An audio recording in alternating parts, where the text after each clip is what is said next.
Sagutan natin tong problem. Subtract the following integers. So let's start with 1. We have 5 minus 2.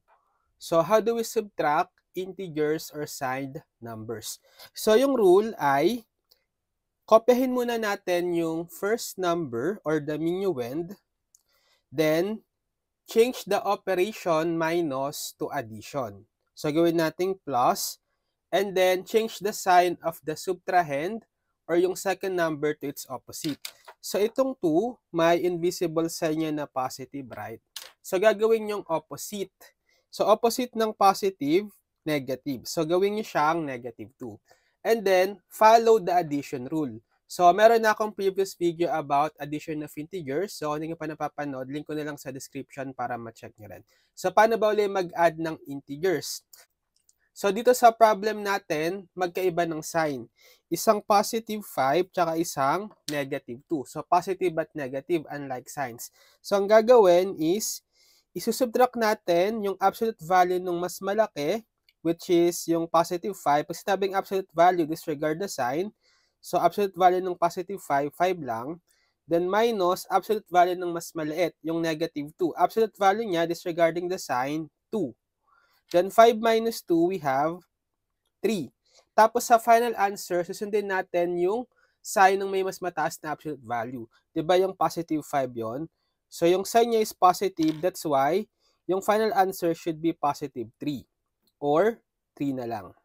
Okay? For number 2, 3 minus negative 8. So applying the same steps, so copy the first number 3, change the operation to addition, then change the sign of the second number to its opposite. So may negative 8 tayo, gawin yung positive 8.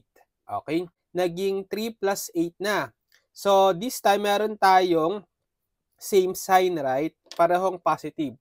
So ang rule naman sa addition ng same sign, as we recall, is kapag same sign, add nyo lang yung absolute value ng dalawang integers, then copy the same sign dun sa final answer. So absolute value ng positive 3, 3. Plus absolute value ng positive 8, 8. So 3 plus 8, 11. Then since pareho silang positive, final answer should also be positive 11 or simply 11. For number 3, 7 minus 11. So copy the first number 7, change the operation minus to plus, then change the sign of the subtrahend to its opposite. So may positive 11. So opposite niya is negative 11. Then follow the addition rule. So unlike signs uli, isang negative tapos isang positive.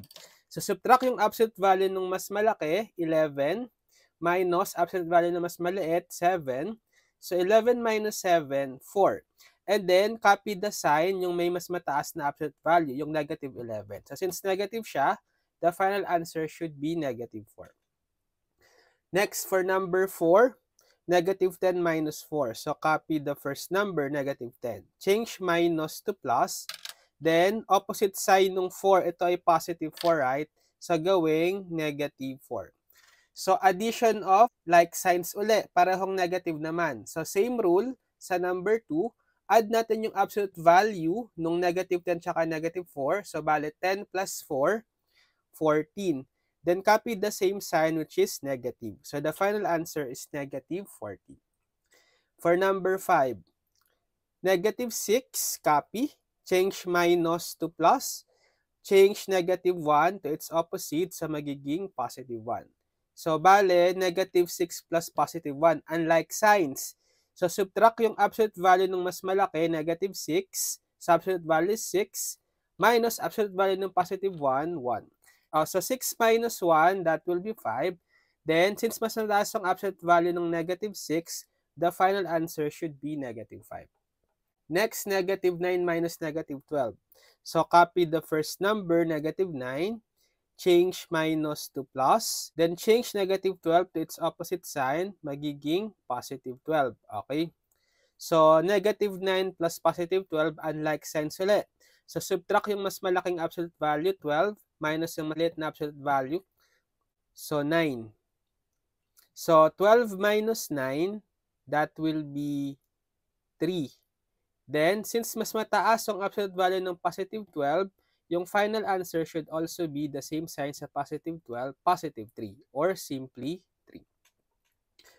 Okay, next. So, subtracting 3 integers this time. So, dito muna tayo sa first 2. So, copy the first number 4, change the minus operation to plus, then change the sign of negative 7 to its opposite, so magiging positive 7. So, bale, 4 plus positive 7, so same sign, positive, add lang, 4 plus 7, 11, then since para silang positive, the final answer should be positive 11. Then, meron pang minus 1. So, bale, copy the first number ulit, positive 11. Change minus to plus. Then, opposite sign nung positive 1 to. So, magiging negative 1.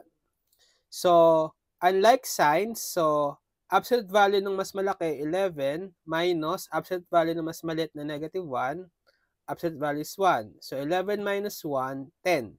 So, ano susundin na sign? Yung positive kasi mas mataas yung absolute value ni positive 11. So, we have positive 10 or simply 10.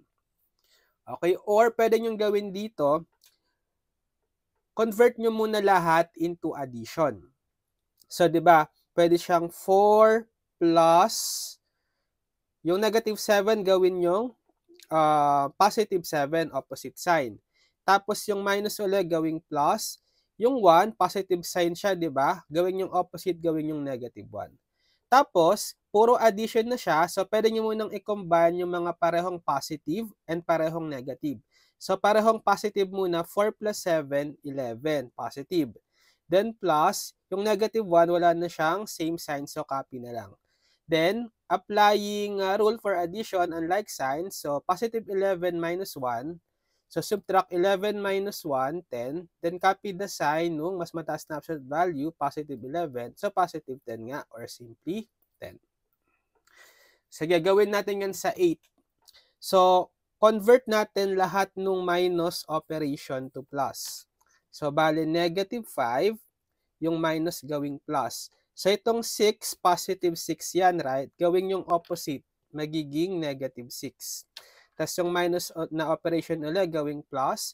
Itong negative 4, gawin yung opposite sign, magiging positive 4.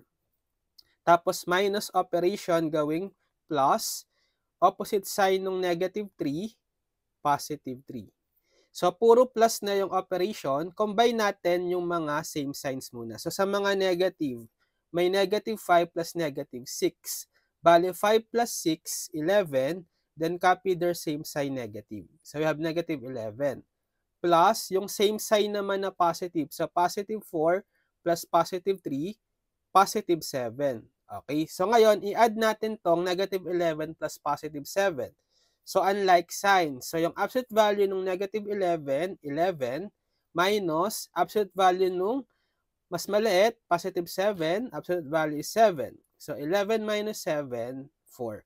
And then, sa final answer, sundin natin yung negative kasi mas mataas yung absolute value ni negative 11 sa positive 7. So, the final answer is negative 4. Okay, kayo naman. Try nyong sagutan itong problem.